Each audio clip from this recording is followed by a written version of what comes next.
நத்தம் அருகே கரடிப்பட்டி சாலை பிரிவில் இருசக்கர வாகனம் மீது லாரி மோதியதில் கணவன் மனைவி படுகாயம், ஓட்டுநர் கைது.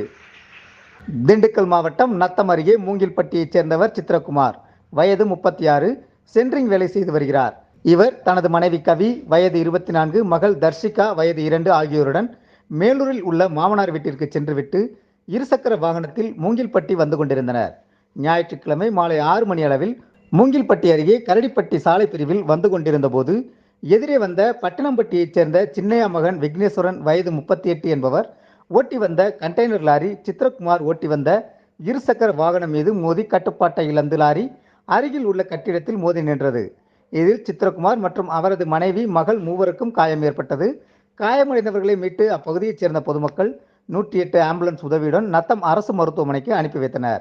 பின்னர் மேல் சிகிச்சைக்காக திண்டுக்கல் அரசு மருத்துவக் கல்லூரி மருத்துவமனைக்கு அனுப்பி வைத்தனர். சிறிய சாலையில் கண்டெய்னர் லாரி ஓட்டி வந்து விபத்து ஏற்படுத்திய ஓட்டுநர் விக்னேஸ்வரனை நத்தம் போலீசார் கைது செய்து விசாரணை செய்து வருகின்றனர். இந்த விபத்தில் சிறு காயங்களுடன் 2 வயது குழந்தை தர்ஷிகா அதிர்ஷ்டவசமாக உயிர் தப்பியது.